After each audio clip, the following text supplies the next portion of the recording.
Toma na sua mão sua Bíblia. Levanta ela bem alto. Vamos todos juntos fazer a nossa declaração de fé.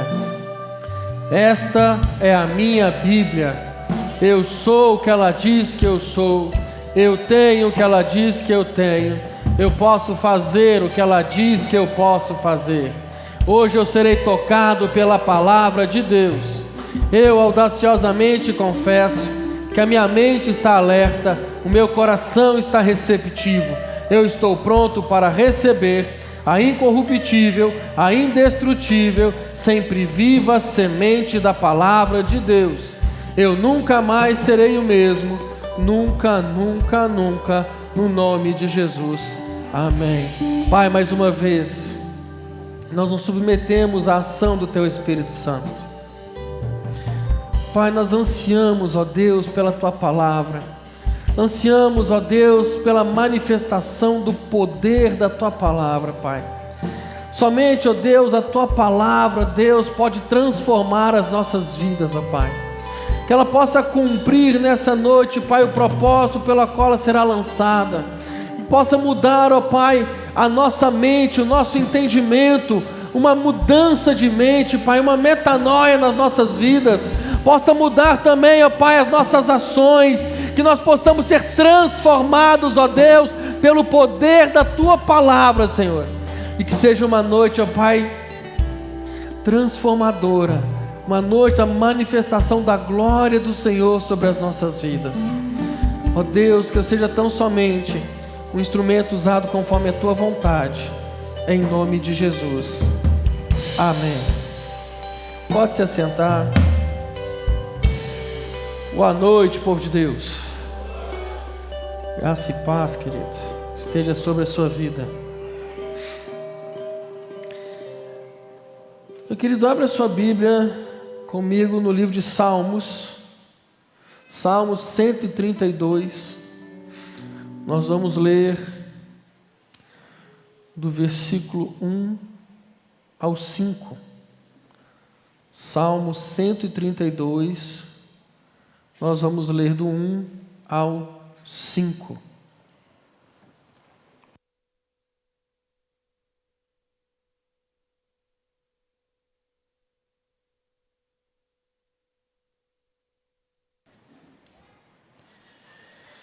O último culto nosso do ano, irmão. O último culto de celebração do ano.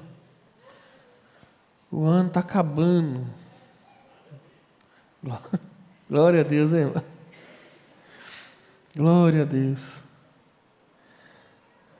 Diz assim o texto: lembra-te, Senhor, de Davi e de todas as suas aflições, como jurou ao Senhor e fez votos ao poderoso Deus de Jacó, dizendo: certamente que não entrarei na tenda de minha casa, nem subirei à minha cama, não darei sono aos meus olhos, nem repouso às minhas pálpebras, enquanto não achar lugar para o Senhor, uma morada para o poderoso Deus de Jacó.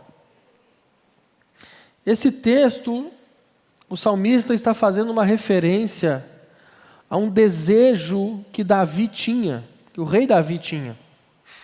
Davi, ele tinha o desejo de construir um lugar, um templo para o Senhor. Um templo ao qual fosse a habitação de Deus. Você vai ver Davi expressando esse desejo no livro de 2 Samuel, no capítulo 7, do verso 1 ao 2, quando ele fala com o profeta Natã.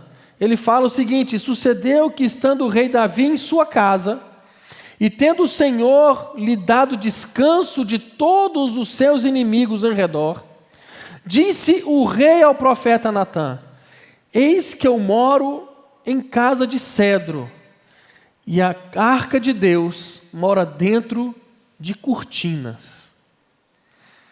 Davi, ele não se conformava em ele estar morando num palácio, estar morando num lugar maravilhoso, numa casa suntuosa, e a arca, a presença de Deus, está em uma simples tenda.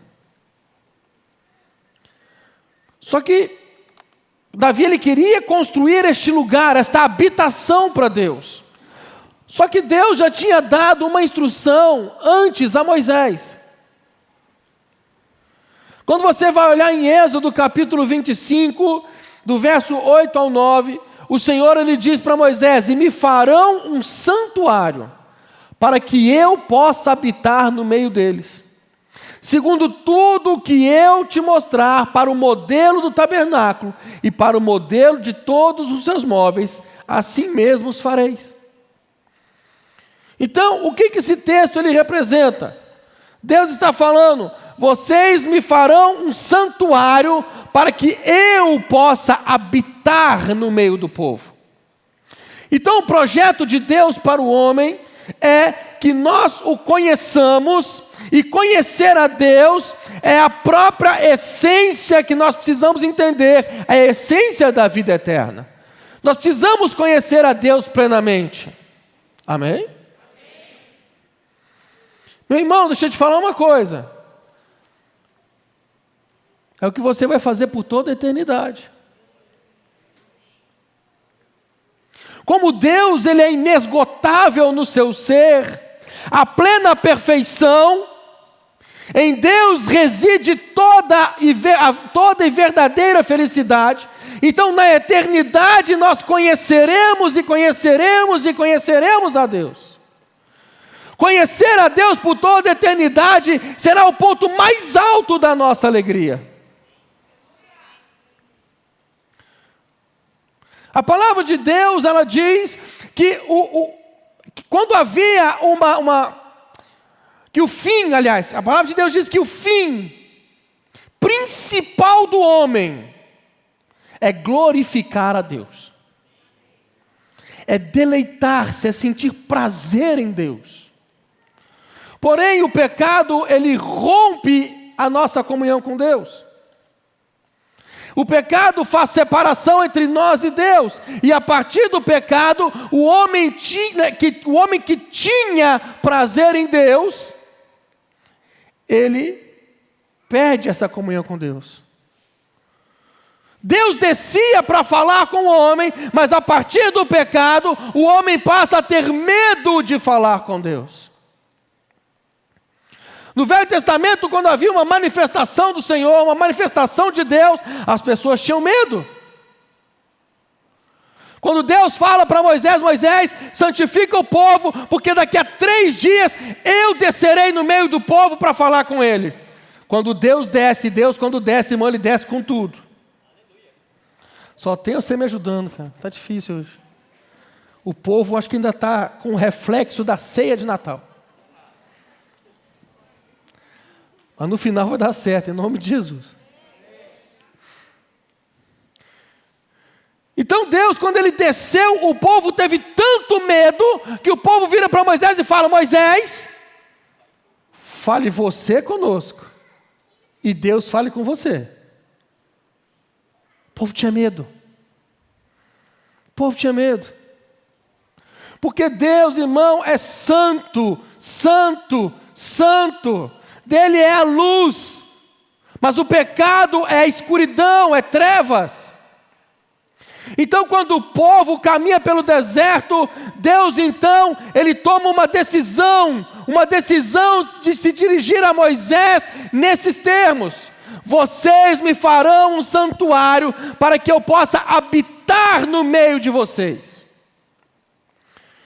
Deus toma a decisão, irmão, de descer. Deus toma a decisão de vir. Deus toma a decisão de romper esta distância. Deus toma a decisão de habitar no meio do povo.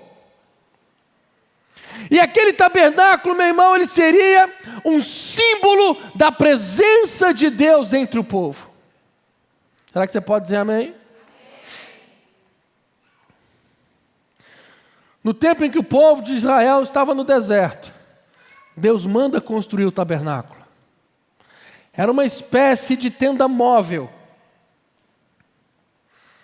que o Senhor havia mandado fazer. E nesse lugar seria feita a adoração a Deus. E ao mesmo tempo que representava a habitação de Deus entre o povo. Meu irmão, se você tiver algum dia a oportunidade de estudar sobre o tabernáculo, sobre toda a simbologia do tabernáculo, meu irmão, você vai ver algo maravilhoso. Algo maravilhoso. Não faz parte do que eu iria falar aqui, mas só para trazer uma ilustração para você, um dos materiais que Deus deu a direção para eles construírem o tabernáculo era a madeira de acácia. A madeira de acácia era uma madeira do deserto, só se encontrava no deserto. Então eles tinham que sair procurando pelo deserto aquela madeira, aqueles troncos. Eles tinham que cortar aqueles troncos da árvore para fazer o tabernáculo. Deixa eu te explicar uma coisa. Você só pode se tornar templo de Deus se o Senhor arrancar de você as raízes do mundo. Vai pegando, irmão. Vai pegando esse teu espírito aí. Aqueles troncos, eles tinham que ser cortados em tábuas. Tábuas do mesmo tamanho. Elas não poderiam ser de tamanhos diferentes. As tábuas tinham que ser do mesmo tamanho. Por quê? Porque o meu Deus, o seu Deus, não faz acepção de pessoas. Não tem rico, não tem pobre, não tem negro, não tem branco, não tem nada. Ele não faz acepção de pessoas. Nós somos o seu povo. Nós somos a nação eleita, sacerdócio real, povo escolhido, povo adquirido, povo santo de Deus. Deus não faz acepção de pessoas. Essas tábuas, irmão, quando eles tinham que começar a levantar o tabernáculo, elas não poderiam ser somente encostadas uma na outra. Por quê? Eu não entendo de obra. Mas a madeira, com o tempo, ela vai murchando e vai abrindo fendas. E aí pode entrar todo tipo de coisa naquelas fendas. Então Deus manda colocar engates nas tábuas, nas pontas das tábuas. Entenderam? Eu vou ilustrar para vocês. Ele diz que ilustrado é didaticamente melhor, né?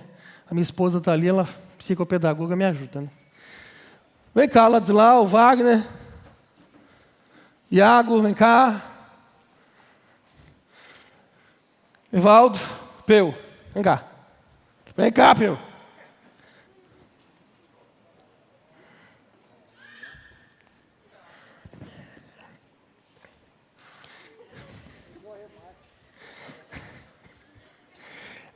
Aqui são as tábuas. Amém? São as tábuas. As tábuas, elas não eram para ficar distante uma da outra, distanciam do outro aí. Não é para ficar distante um do outro.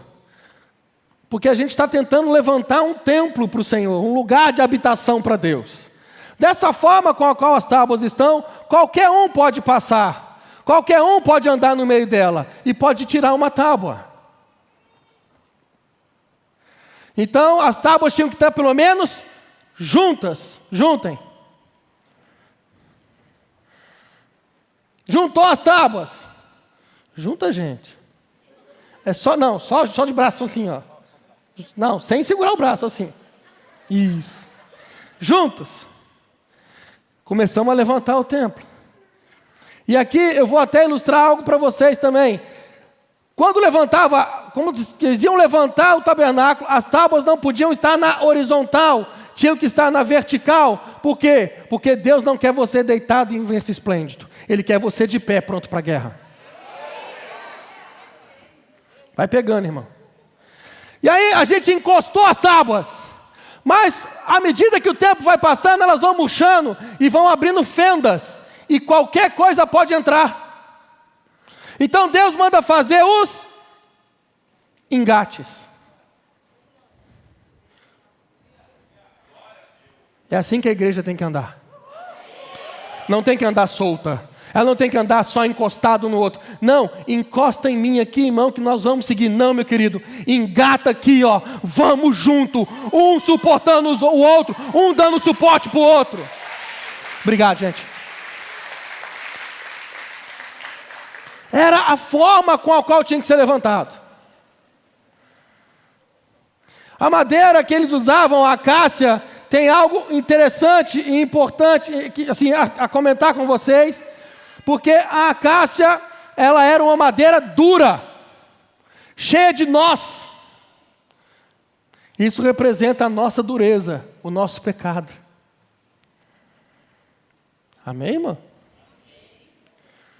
Mas vamos seguir daqui para frente. Então, o tabernáculo, ele tinha 3 ambientes. Ele tinha o pátio ou átrio, ele tinha o lugar santo, ou ele tinha o santo dos santos, os 3 ambientes que tinha no tabernáculo. O pátio era a área externa do templo, aonde todos, repita comigo, todos podiam entrar. Todo mundo podia entrar. E no pátio tinha alguns objetos. Tinha o altar de bronze e tinha a pia com a água para lavagem, ou o lavatório. O altar de bronze era onde era feito o sacrifício. Era onde o sacrifício era queimado. O altar de bronze fala do juízo de Deus, onde o pecado foi expiado. O altar de bronze, ele aponta para a cruz, onde o sacrifício perfeito foi executado. Em outras palavras, você não pode, presta atenção nisso, irmão, você não pode entrar no santuário de Deus para adorá-lo sem antes passar pela cruz. Não tem como. Em Hebreus 9, verso 22, a Bíblia diz: com efeito, quase todas as coisas, segundo a lei, se purificam com sangue, e sem derramamento de sangue não há remissão de pecados.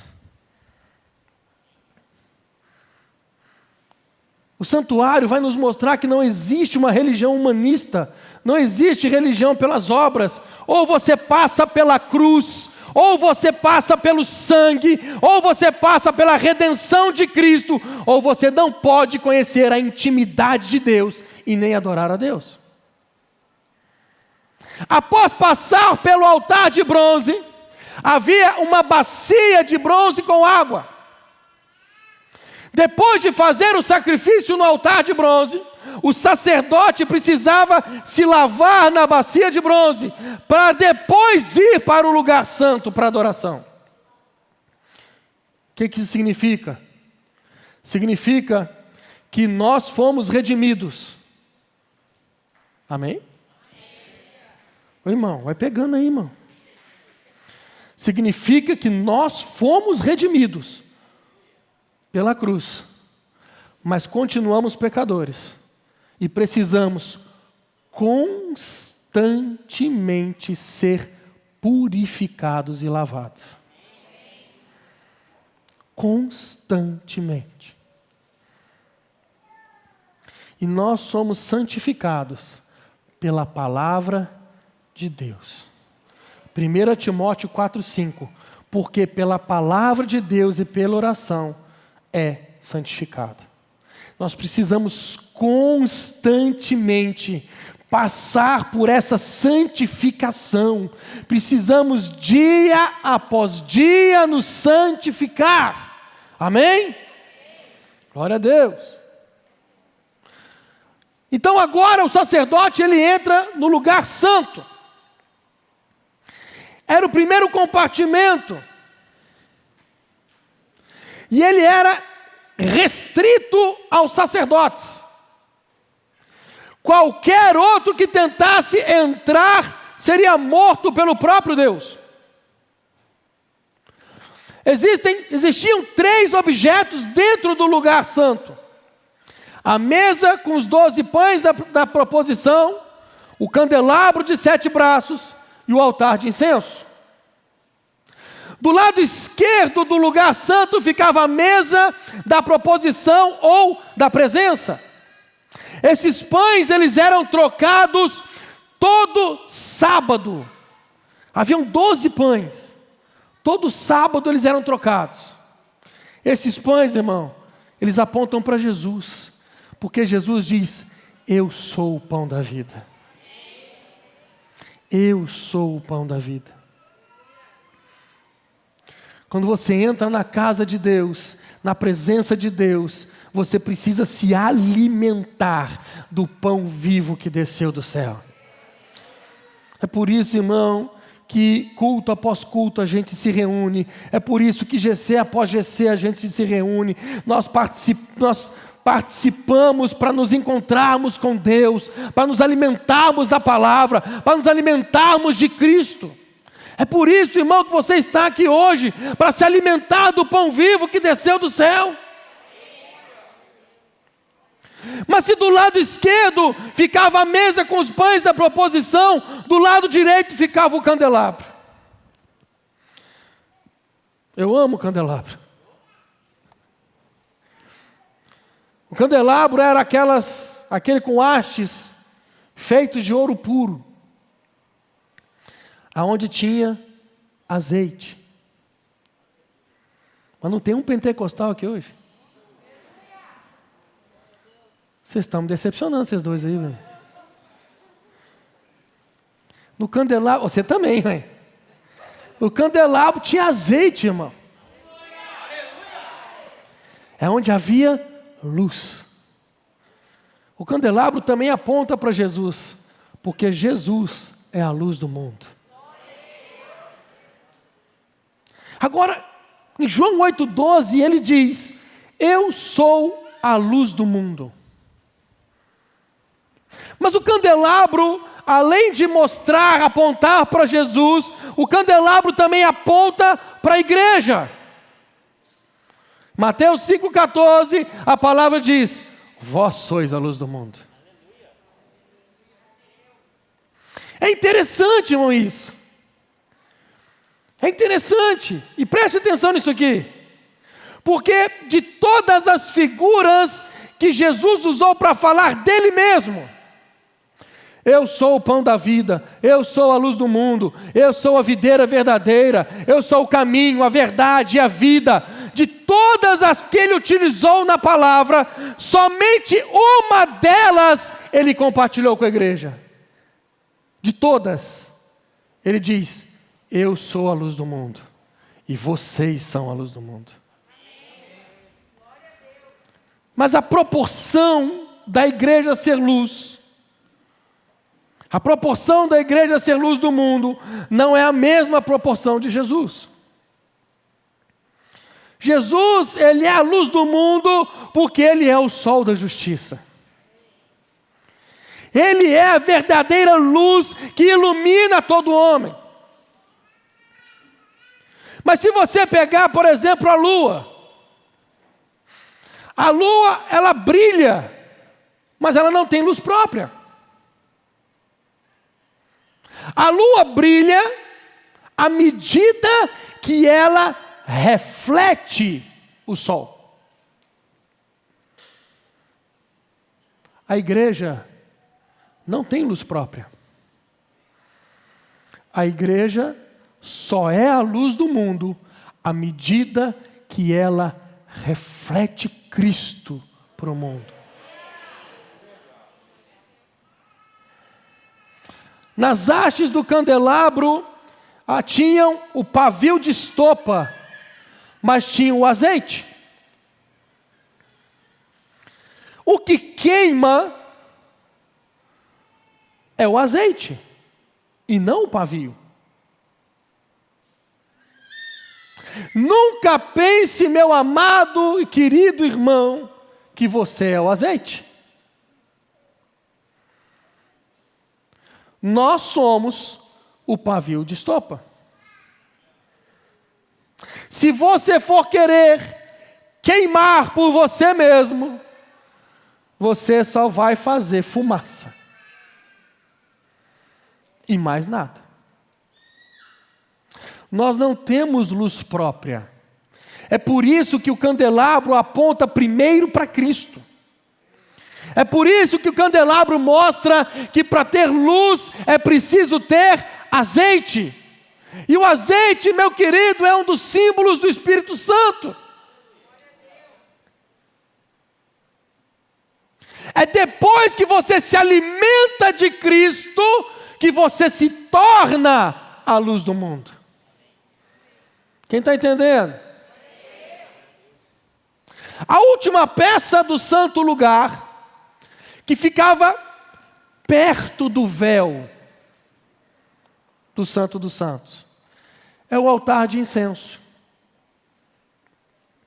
Esse altar também aponta para Cristo, porque Ele é o sumo sacerdote que nos leva à presença de Deus. Ele é o nosso intercessor junto a Deus. O incenso, ele fala de oração. Mas ele também aponta para a igreja, porque a oração conecta a terra com o trono de Deus. O altar de incenso conecta a fraqueza humana com a onipotência de Deus. Então, depois que você se alimenta de Cristo, depois que você se torna luz do mundo, que é o que você tem quando você tem uma vida plena de oração. Quando o incenso ele era queimado, ele produzia um perfume, um cheiro agradável. E a Bíblia diz que isso sobe como aroma suave para as narinas de Deus. Deixa eu te contar uma coisa. Um dos ingredientes para fazer incenso, dentre muitos produtos utilizados, era o sal. O sal é um símbolo nosso, meu e seu. Um dos principais ingredientes para a oração que agrada a Deus é a nossa própria vida. A nossa própria vida. Um dos principais ingredientes para o incenso é o sal. A Bíblia diz, meu querido, que você é o sal da terra. Então a sua vida de oração, a sua vida com Deus, tem que queimar e subir como aroma agradável. Amém? Então agora nós vamos para o último ambiente do santuário. Entre o santo lugar e o santo dos santos havia uma cortina pesada. Até ali no santo lugar, o sacerdote podia entrar. Mas a partir dessa cortina, somente o sumo sacerdote podia entrar. E só podia entrar uma vez por ano. Com o sangue do sacrifício, lá do altar de bronze. Porque lá dentro do Santo dos Santos, só ficava uma única peça. A Arca da Aliança. Lembram do material que é feito o templo? A madeira de acácia? Então, a Arca da Aliança também era feita de madeira de acácia.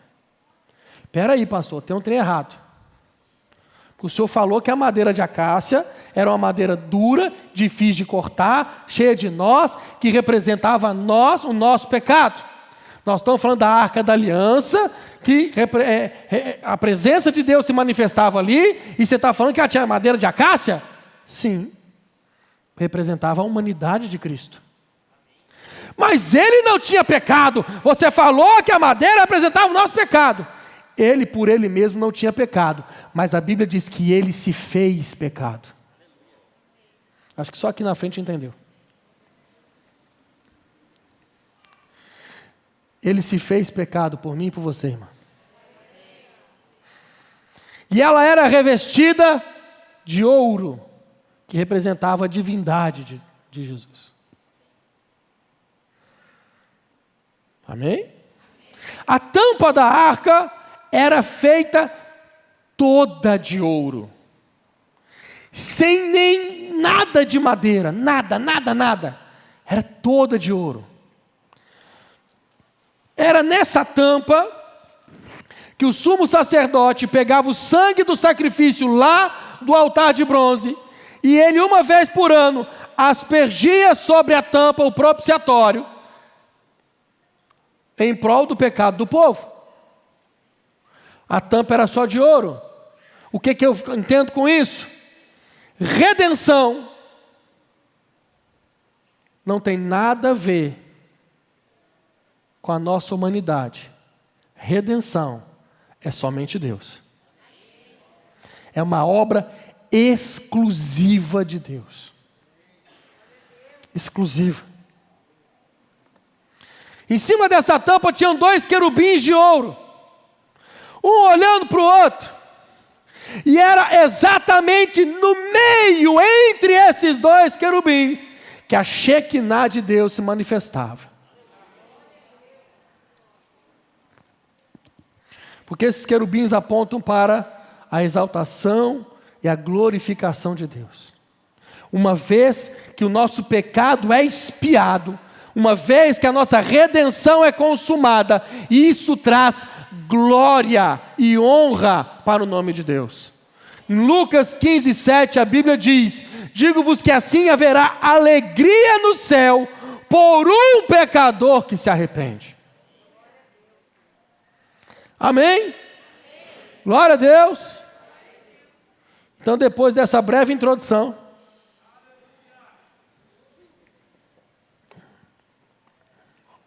vamos ver o seguinte.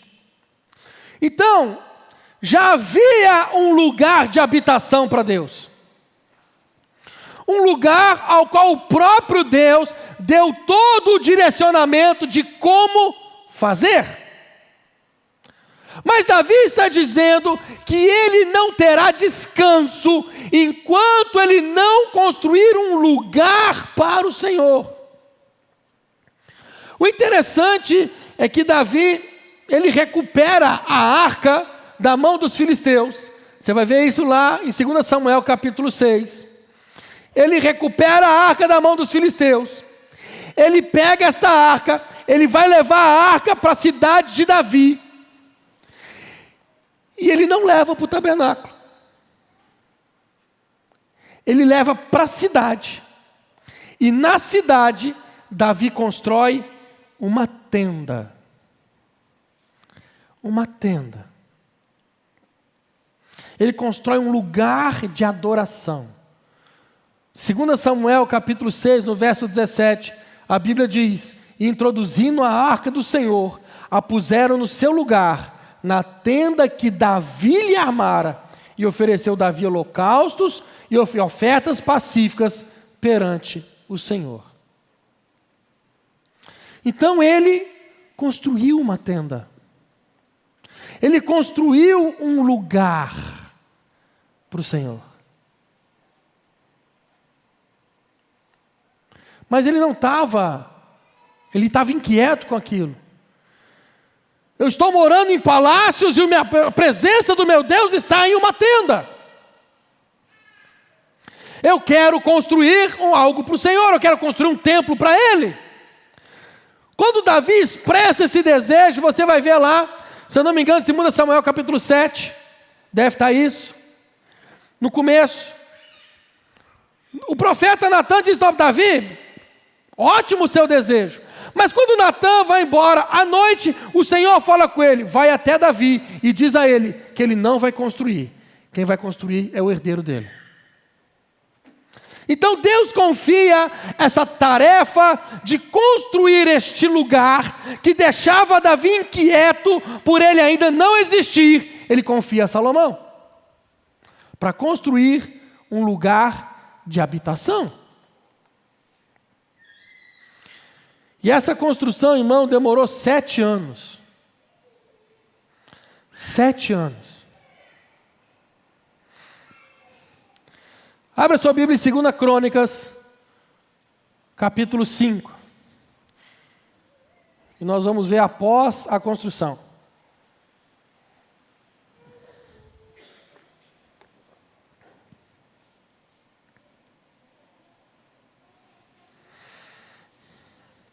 Segunda Crônicas, capítulo 5, verso 6.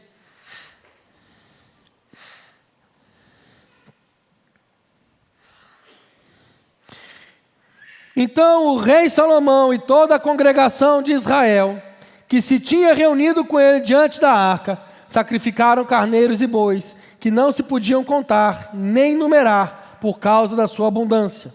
Assim trouxeram os sacerdotes a arca da aliança do Senhor ao seu lugar, ao oráculo da casa, ao lugar santíssimo, até debaixo das asas dos querubins. Porque os querubins estendiam ambas as asas sobre o lugar da arca. E os querubins cobriam por cima a arca e os seus varais. Então os varais sobressaíam para que as pontas dos varais da arca se vissem perante o oráculo. Mas não se visse de fora. E ali tem estado até o dia de hoje. Na arca não havia coisa alguma senão as 2 tábuas que Moisés tinha posto em Horebe, quando o Senhor fez aliança com os filhos de Israel, saindo ele do Egito. Sucedeu que, saindo os sacerdotes do santuário, porque todos os sacerdotes que ali se acharam, se santificaram, sem respeitarem as suas turmas, e os levitas que eram cantores, e todos eles de Asaf, de Emã, de Jedutum, e seus filhos e de seus irmãos, vestindo de linho fino, com símbolos, com saltérios e com harpas, estavam em pé para o oriente do altar, e com eles até 120 sacerdotes, que tocavam as trombetas. E aconteceu que, quando eles uniformemente tocavam as trombetas, e cantavam para fazerem ouvir uma só voz, bendizendo e louvando ao Senhor, e levantando eles a voz com trombetas, símbolos e outros instrumentos musicais, e louvando ao Senhor, dizendo: porque Ele é bom, porque a sua benignidade dura para sempre. Então a casa se encheu de uma nuvem, e a saber, a casa do Senhor, e os sacerdotes não podiam permanecer em pé para ministrar por causa da nuvem, porque a glória do Senhor encheu a casa.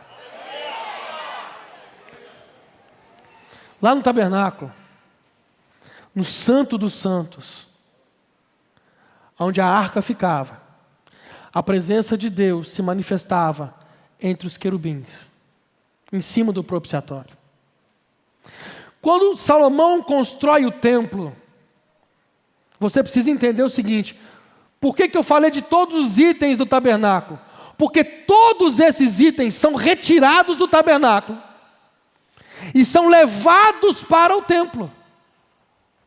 Todos eles são colocados no templo.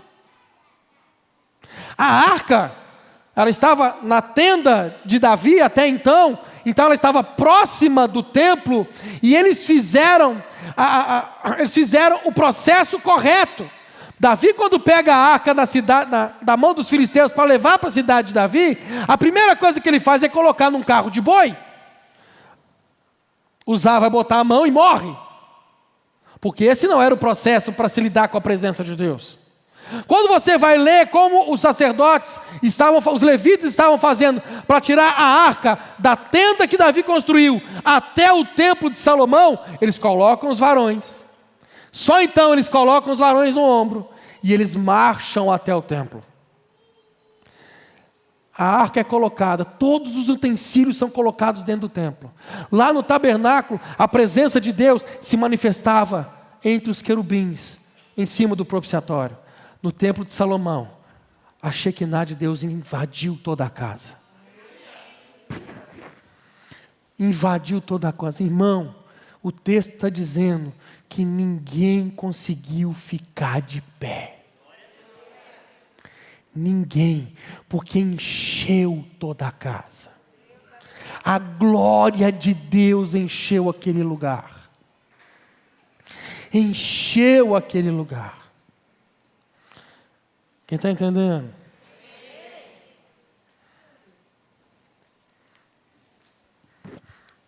Agora, após a cruz, após vir o Cordeiro de Deus que tira o pecado do mundo, após Jesus entregar a sua vida na cruz, por mim e por você, não precisa mais o sacerdote fazer o sacrifício no altar de bronze. Não precisa mais do sacrifício, porque ele foi o último cordeiro. Não precisa mais pegar o sangue desse sacrifício, ser colocado na mão do sumo sacerdote, e o sumo sacerdote entrar no santo dos santos, e aspergir aquele sangue do sacrifício sobre o propiciatório.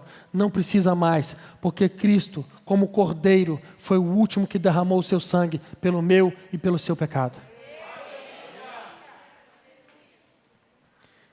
Quando ele estava na cruz, a Bíblia vai dizer em Mateus 27, 50 ao 51, ela diz o seguinte: e Jesus, clamando outra vez com grande voz, ele entrega o seu espírito. E quando ele faz isso, a Bíblia diz que o véu do templo se rasga de alto a baixo. Deixa eu te explicar uma coisa. O véu está rasgado. O véu que separa o santo lugar do santo dos santos foi rasgado. O véu, ele tinha 18 metros de comprimento e 9 metros de largura. Ele era tão grosso quanto a palma da mão de um homem. E se ele era tão pesado, mas tão pesado, que cerca de 300 homens precisava para erguer ele se ele tivesse molhado.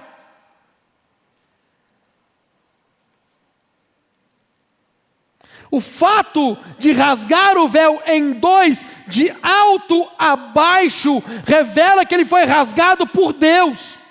Isso significa que a morte de Jesus concede a mim e a você, concede aos pecadores um novo acesso a Deus. Eu não preciso mais entrar no pátio externo, esperar que um sacerdote leve o sangue do sacrifício, que o sumo sacerdote jogue pelo propiciatório. Eu não preciso mais ir para o templo de Salomão, esperando que o sacerdote faça algo pela minha vida. Agora, eu e você, nós temos livre acesso à presença dEle, nós temos livre acesso à presença do Pai. A hora que a gente quiser, nós podemos entrar diante dEle.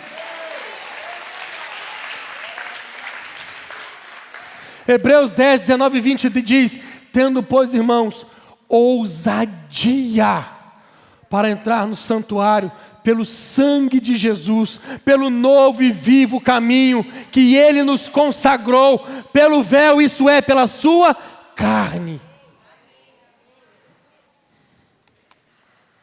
Nós temos acesso.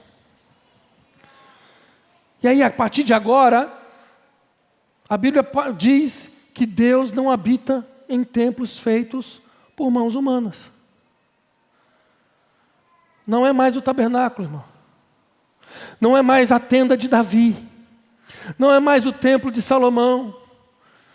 Mas Hebreus 3,6 diz: mas Cristo como Filho sobre a sua própria casa, a qual casa somos nós. Eita! Você não está entendendo o que está acontecendo. A qual casa somos nós? 1 Coríntios 6, 19 e 20. Ou não sabeis que o vosso corpo é templo do Espírito Santo? Que habita em vós? Habita em vós. Meu irmão, eu estou falando de uma quarta casa. Você não está entendendo isso.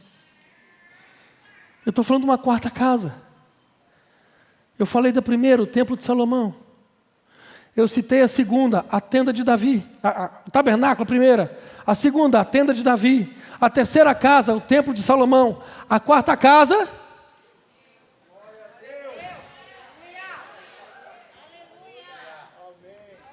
E cumprindo-se o dia de Pentecostes, estavam todos reunidos no mesmo lugar. E aí, casa?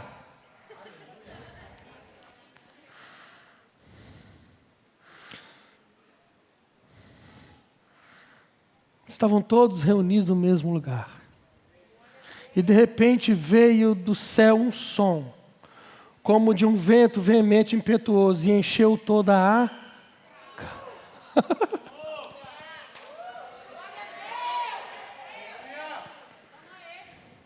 E foram vistas por eles línguas repartidas como de fogo, aos quais pousaram sobre cada um deles. Meu irmão, aqui o acesso era restrito. E era um local que ele se manifestava. Aqui o acesso era restrito. E era um local que ele se manifestava. Aqui o acesso era restrito. E era só uma classe que ele pegou. Aqui o acesso é liberado. E ele está doidinho para pegar você. Está doidinho para te pegar, irmão. O ano está acabando, querido. É uma sensação que dá para a gente de... Nossa, graças a Deus. O ano difícil. O ano complicado. Quando a gente olha para trás, tantos desafios nós passamos, tantas lutas, tantas dificuldades. E normalmente a gente chega no final do ano, bem destruidinho, bem arrebentado, bem cansado. É ou não é verdade? É. E aí quando a gente para de olhar para trás, porque o cansaço vai batendo, a gente olha para todas as possibilidades que nós temos pela frente. E a única coisa que o Senhor fala é: eu preciso encher a casa. Deixa as coisas que para trás ficam. Prossiga para as que adiante estão. Pelo prêmio da soberana vocação que há em Cristo Jesus. Mas a casa tem que estar cheia, irmão. Para aguentar os desafios. Para aguentar as montanhas. Para aguentar os ventos. Para aguentar as ondas. A casa tem que estar cheia. Fica de pé no seu lugar.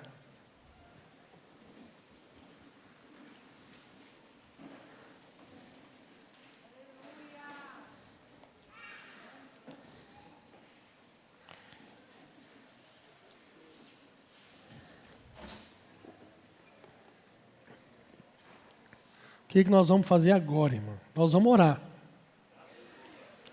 Nós vamos fazer é orar, irmão. Nós vamos orar. E uma coisa, eu já falei isso aqui várias vezes, eu vou repetir. Quando a gente fala de Deus encher a casa, o Espírito Santo encher a casa, você ser cheio do Espírito Santo, não existe, irmão, uma regra, não existe um padrão. Você pode estar girando na unção do peão da casa própria, cheio do Espírito, como você pode estar aqui parado, só chorando, cheio do Espírito.